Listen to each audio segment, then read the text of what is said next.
भारत माता की। भाइयों बहनों, ये कालाहांडी और उड़ीसा की आवाज नहीं लग रही है, ये आवाज दिल्ली तक पहुंचनी चाहिए।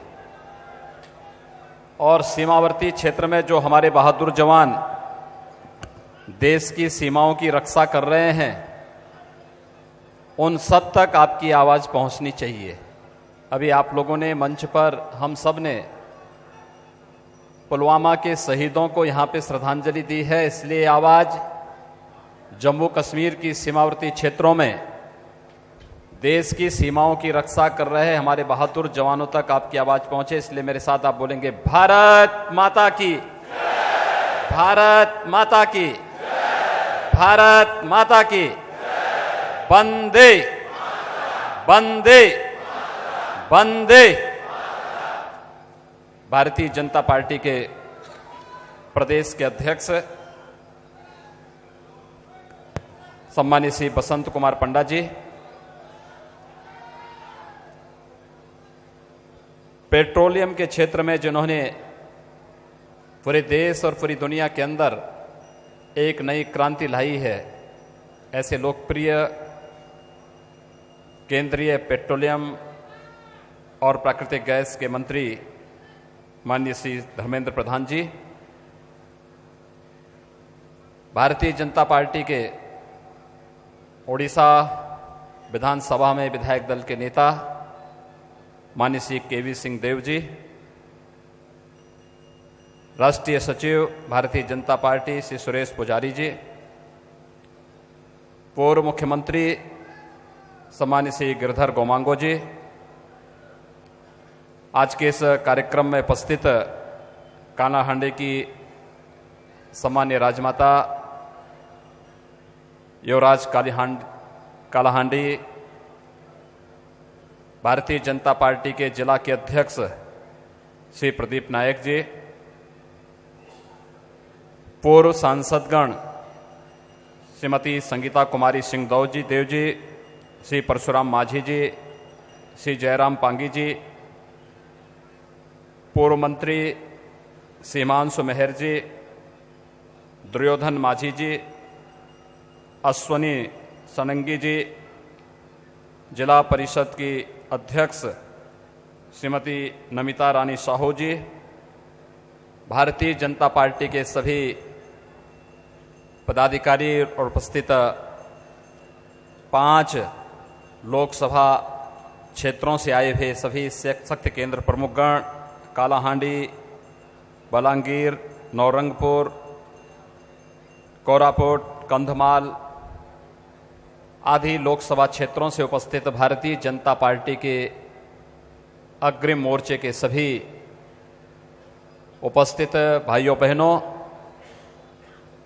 मुझे आज यहाँ पर आकर के बहुत प्रसन्नता की अनुभूति हुई कि मुझे यहाँ पर माँ माणिकेश्वरी के दर्शन और उनका करुणा अनुग्रह प्राप्त हुआ है। अभी राजमहल में जाकर के मुझे दर्शन करने का सौभाग्य मुझे प्राप्त हुआ है। 1000 वर्षों की परंपरा कैसे संरक्षित रखी जा सकती है। मां माणिकेश्वरी का पुण्य दर्शन और उस मंदिर की पवित्रता और उन परंपराओं को किस रूप में आज भी राज परिवार ने संरक्षित करके रखा हुआ है, ये सभी कालाहांडी वासियों के लिए अत्यंत ही गौरव की बात है। मैं इसके लिए आप सबका हृदय से अभिनंदन करता हूं। ये क्षेत्र यहां पर राज परिवार और राज परंपरा के साथ ही भारत की स्वाधीनता के लिए अपना सर्वस्व न्यौछावर करने वाले मां माणिकेश्वरी के ही वीर पुत्र श्री रेडो माझी, जिन्होंने विदेशी हुकूमत के खिलाफ देश की स्वाधीनता की अलख जगाने में एक बड़ी भूमिका का निर्वहन किया था। मैं उनको कोटि कोटि नमन करता हूं। साथ ही साथ यहां पर बालांगीर के 8 गांव के जमींदार श्री धर्म सिंह मानधाता, नवापाड़ा के सालिया गांव के स्वतंत्रता सेनानियों ने विदेशियों के खिलाफ जिस प्रकार का युद्ध लड़ा था और देश की स्वाधीनता के लिए जो अलख जगाया था, वह हम सब के लिए प्रेरणादायी है। जिनमें वीर सुरेंद्र साय, श्री हाथी सिंह, श्री माधो सिंह, श्री कुंजेल सिंह, इन सब की शौर्य और पराक्रम को कोटि कोटि नमन करता हूं। और मैं उन सभी देश के स्वाधीनता संग्राम सेनानियों को, जिन्होंने देश की आज़ादी के लिए अपना सर्वस्व न्यौछावर करते हुए भी हमें आज इस स्वतंत्रता का आभास कराया है, उन सब को भी कोटि कोटि नमन करता हूं। भाइयों बहनों, जब हम भारत के इस सुदूर पूर्वी क्षेत्र में भारतीय जनता पार्टी के शक्ति केंद्र प्रमुखों के साथ बैठ करके एक भारत श्रेष्ठ भारत और नए भारत के इस देश के यशस्वी प्रधानमंत्री आदरणीय नरेंद्र मोदी जी के इस अभियान को आगे बढ़ाने के लिए यहां पर बैठ करके चिंतन कर रहे हैं, उसी समय देश की सीमाओं पर हमारे बहादुर जवान आतंकवादियों का सफाया करते हुए पाकिस्तान को मुंहतोड़ जवाब देने का कार्य भी भारत की सीमावर्ती क्षेत्रों में कर रहे हैं। पुलवामा के उन सभी शहीदों को, जिन्हें अभी मंच पर सम्मान दिया गया, श्रद्धांजलि दी गई है, और उसके बाद भी हमारे बहादुर जवानों ने जिस तरीके से पुलवामा के अंदर आतंकवादियों का सफाया करना प्रारंभ किया है, और आज आपने भारतीय सेना का वह वक्तव्य भी सुना होगा जिसमें भारतीय सेना ने स्पष्ट कर दिया है, सभी आतंकवादियों को एक चेतावनी देते हुए कहा है कि अगर किसी कश्मीरी के हाथ में बंदूक होगी और वह बंदूक भारत के खिलाफ उठेगी तो बंदूक के बदले किसी भी आतंकवादी को केवल मौत मिलेगी, मौत के सिवाय और कुछ नहीं मिलेगी। यह वक्तव्य प्रत्येक भारत के मन में एक नया विश्वास पैदा करता है। ये पाकिस्तान परस्त आतंकवादी जो भारत के नागरिकों की सुरक्षा के साथ और भारत की संप्रभुता के साथ खिलवाड़ करना चाह रहे हैं, हर व्यक्ति जानता है इसका जवाब केवल और केवल भारतीय जनता पार्टी नेतृत्व की नरेंद्र मोदी सरकार ही इसका जवाब दे सकती है। और उसका जवाब देने के लिए पिछले 4.5 वर्षों के दौरान जो कार्यक्रम चले हैं, आप सब जानते हैं, पहले कैंप कश्मीर के अंदर यह कहा जाता था कि जब आतंकवादी गोली चलाएं तब गोली चलाना। आतंकवाद की गोली हमारी गोली का इंतजार नहीं करती, लेकिन जब भारतीय जनता पार्टी की सरकार आई तो हमारी सरकार ने, केंद्र की हमारी सरकार ने इस बात की घोषणा की कि किसी निर्दोष नागरिक के का अहित नहीं होना चाहिए, लेकिन अगर कोई भारत की सुरक्षा और भारत के नागरिकों की सुरक्षा के साथ खिलवाड़ करता और आतंकवादी गोली चलाते हैं, उनका उसी भाषा में जवाब दिया जाना चाहिए। और एक एक करके चुन चुन करके आतंकवादियों को जिस तरीके से हमारे बहादुर जवानों ने कश्मीर के अंदर शांति और सौहार्द की स्थापना में बड़ी भूमिका का निर्वहन किया है, आज पाकिस्तान और पाकिस्तान समर्थक आतंकवादी उसी से बौखलाए हुए हैं। लेकिन हम सबको इस बारे में तय करना होगा कि आतंकवाद के खिलाफ लड़ाई किसी व्यक्ति की नहीं, किसी दल की नहीं, पूरे देश की लड़ाई है। और पूरे देश की इस लड़ाई में इस देश के प्रत्येक नागरिक को मोदी जी के नेतृत्व में, इसी नरेंद्र मोदी जी के नेतृत्व में मिलकर के कार्य करने का संकल्प लेना होगा। और शक्ति केंद्र प्रमुखों का यह संकल्प, यह सम्मेलन, इस संकल्प को साकार करने के लिए आज यहां पर आहूत किया गया है। मैं आप सबका इस सम्मेलन में हृदय से अभिनंदन करता हूं। भाइयों बहनों, मुझे बहुत दिनों के बाद, मेरी बहुत दिनों से इच्छा थी लगभग 20 वर्ष पहले काला हांडी के बारे में मैंने सुना था और तब मैं इस बारे में इच्छा रखता था कि कभी काला हांडी आना चाहिए। आज मुझे माननीय श्री धर्मेंद्र प्रधान जी ने यहां पर आने का अवसर दिया। मैं उनके प्रति आभार व्यक्त करता हूं कि आप सबसे संवाद बनाने का एक अवसर मुझे प्राप्त हो रहा है।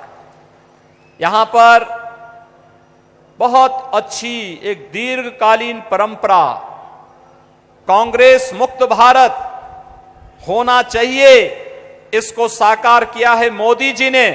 लेकिन यहां की राज परंपरा ने कांग्रेस के विरोध में हमेशा झंडा गाड़ करके इस क्षेत्र में एक नई परंपरा की शुरुआत सदैव की।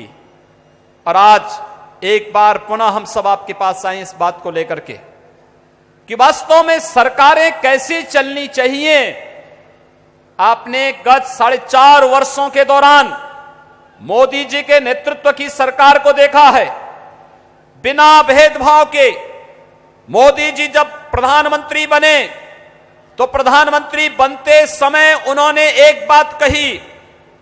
उन्होंने ये बात नहीं कही कि मैं किसी दल, किसी व्यक्ति, किसी जाति, किसी मत, किसी मजहब के लिए कार्य करूंगा। उन्होंने एक बात कही, उन्होंने कहा कि हमारी सरकार भारत के गांव, भारत के गरीब, भारत के किसान, भारत के नौजवान, भारत की महिलाएं और भारत के प्रत्येक तबके के हितों के लिए बिना भेदभाव के कार्य करेगी। एक बड़ी बात थी। आप याद करिए, इससे पहले कांग्रेस नेतृत्व की उस सरकार में जिसमें प्रधानमंत्री के रूप में डॉक्टर मनमोहन सिंह जी ने एक बात कही थी कि देश के संसाधनों पर किसका अधिकार है।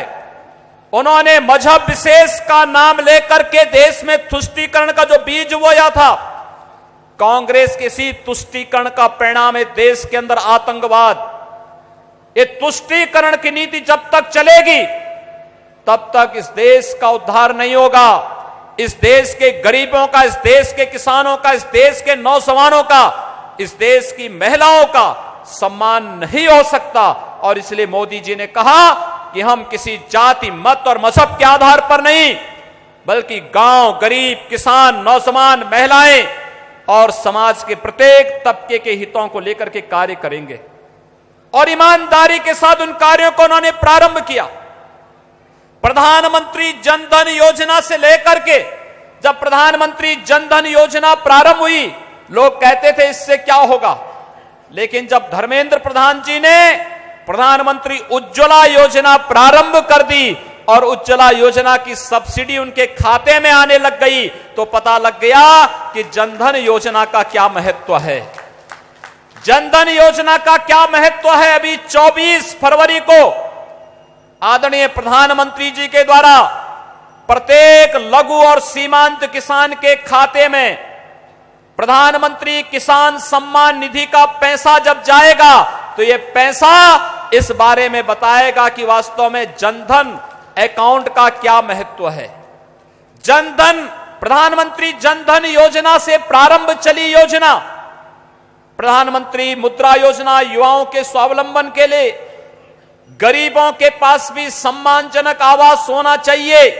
पहली बार किसी प्रधानमंत्री ने घोषणा की कि इस देश के अंदर 2022 के पहले प्रत्येक गरीब के सिर को ढकने के लिए हम छत देंगे, एक एक आवास प्रत्येक गरीब को देंगे।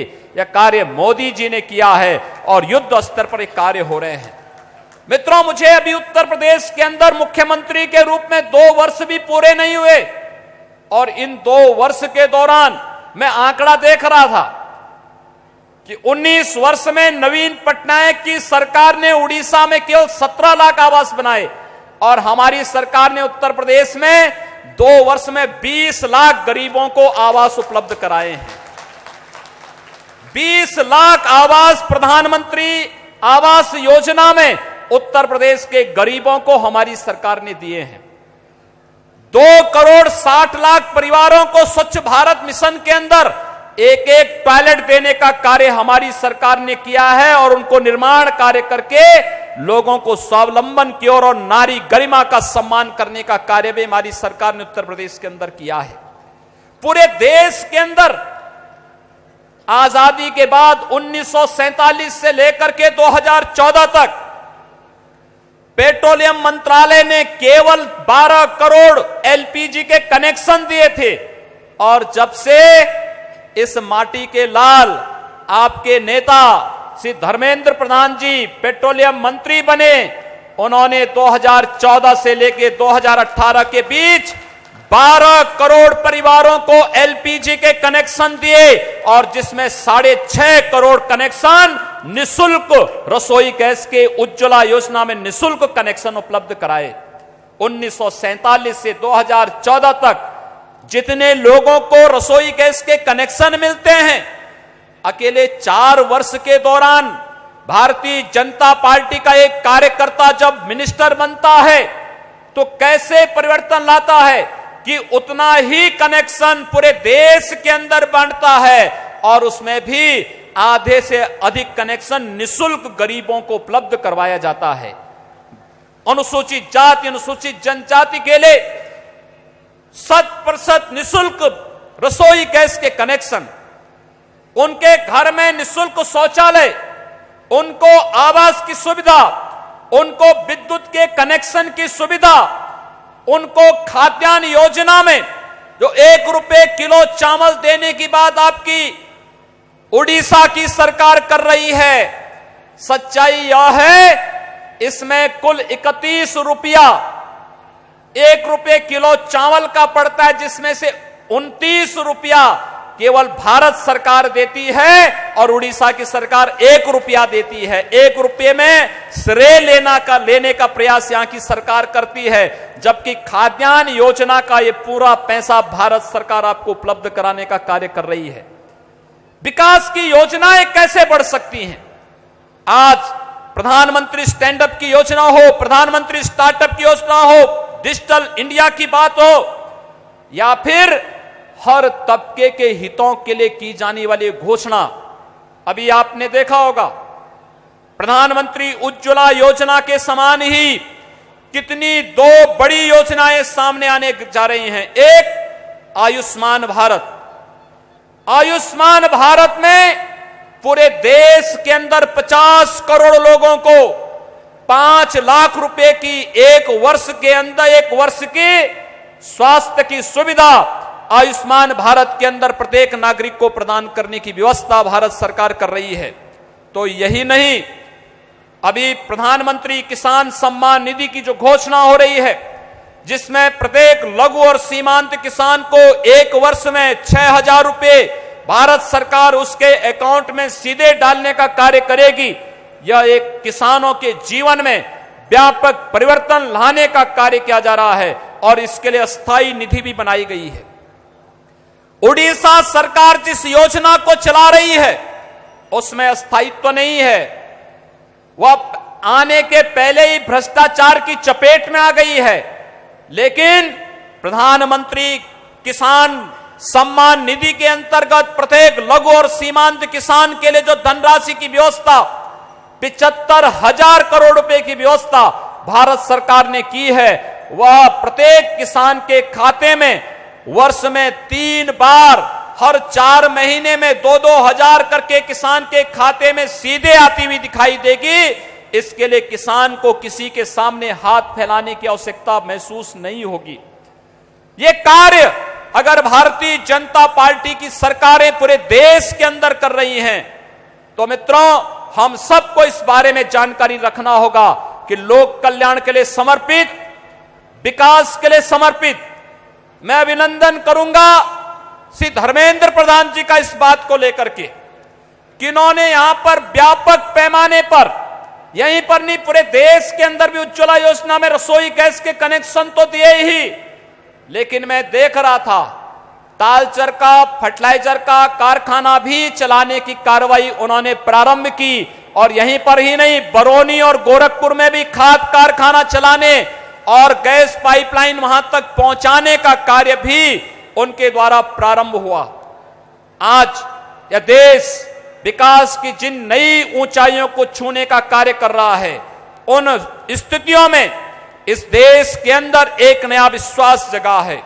और उस विश्वास को जागृत करने के लिए आवश्यक है कि 2019 में मोदी जी फिर से प्रधानमंत्री बने, और फिर से प्रधानमंत्री बने इसके लिए उड़ीसा की भी एक बड़ी भूमिका होने जा रही है।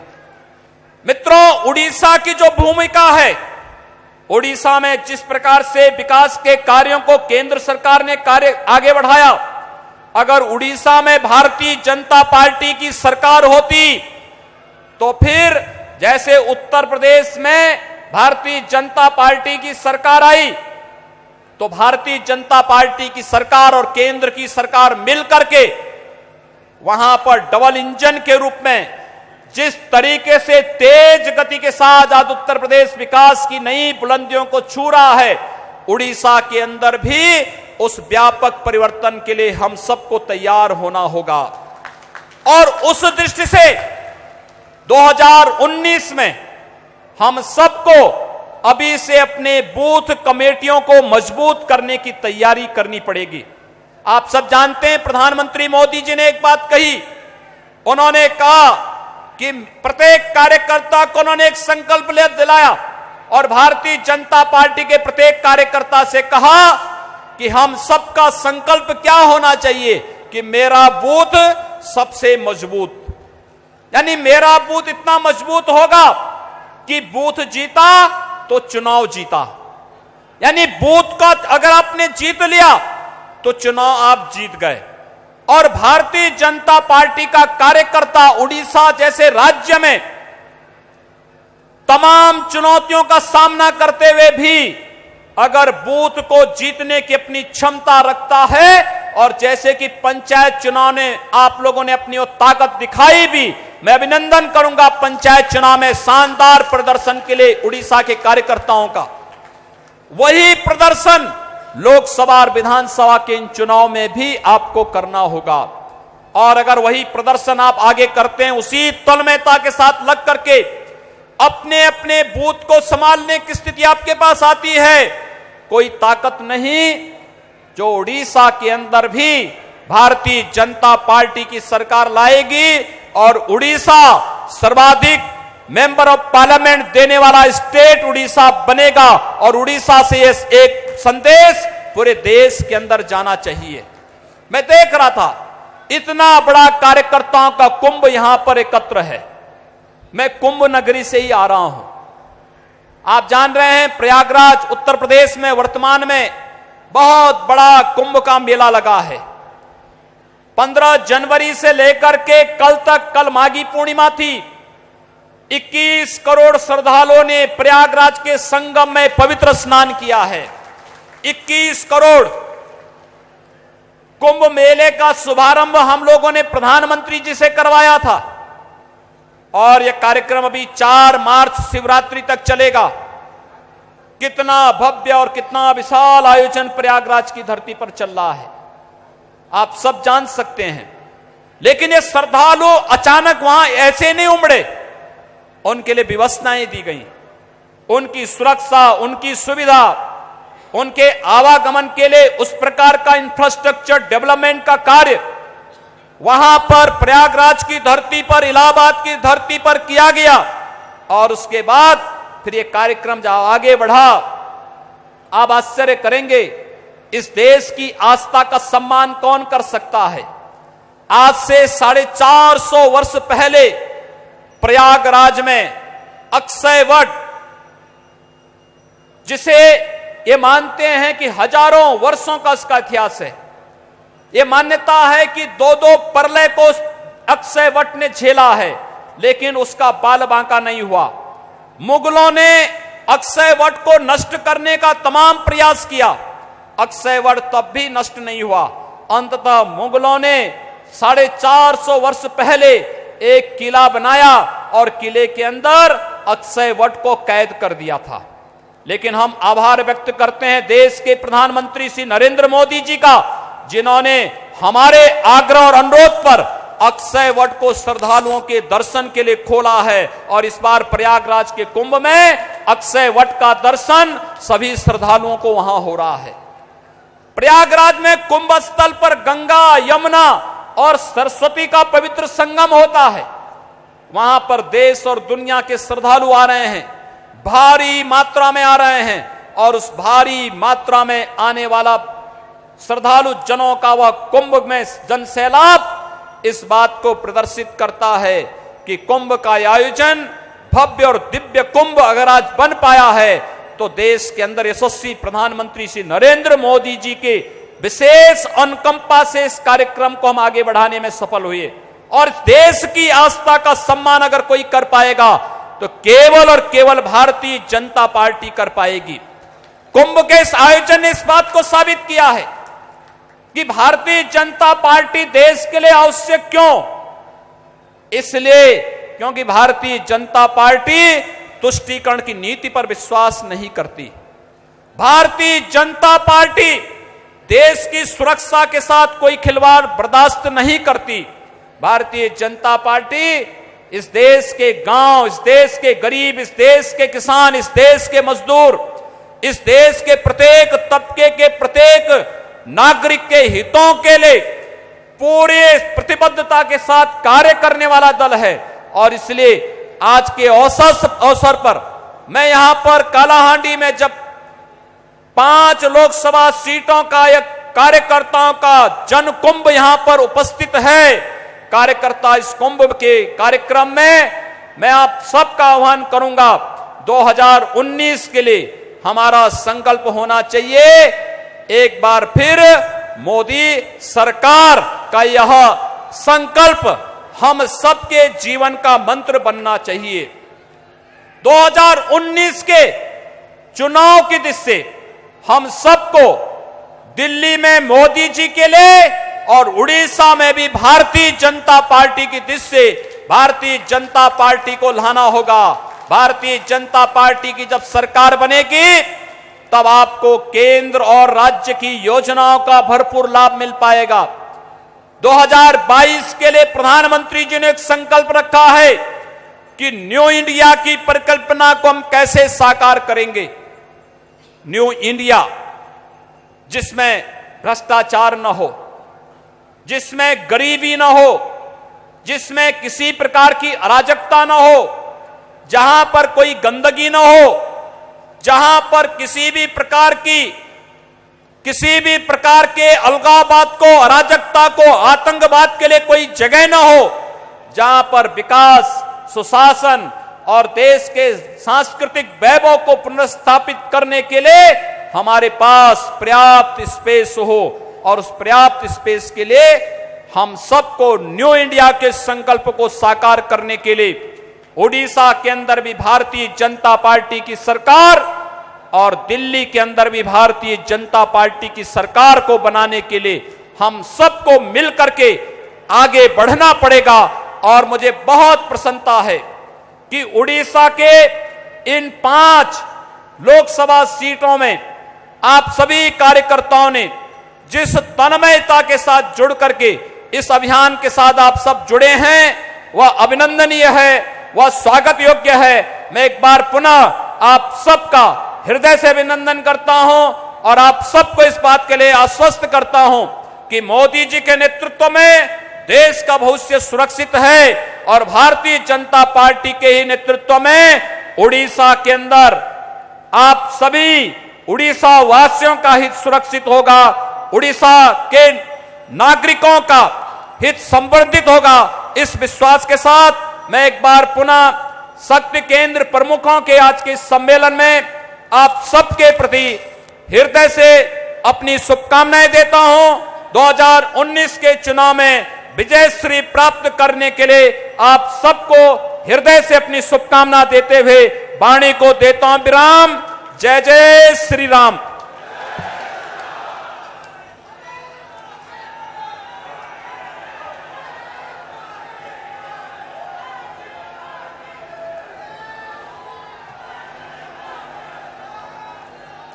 तो आपण शुणुले भवानीपाटना समावेश उत्तर प्रदेश मुख्यमंत्री योगी आदित्यनाथ को आह्वान देइछंती ना केवल केंद्र में मोदी को क्षमतासीन करेंगे, ओडिशा रे मध्य बीजेपी सरकार गठन पाई दलर कर्मकर्ता माने काम करबा लागि आह्वान देइछंती। एथि सहित राज्य सरकार जो टंकिकिया चाउल योजना को समालोचना करिसेंती किभଳି भाबरे टंकाटे दौरान एवं से 29 टंका केन्द्र योगदान रही राज्य सरकार तार भावा नौ से प्रसंग उत्थापन करिसेंती।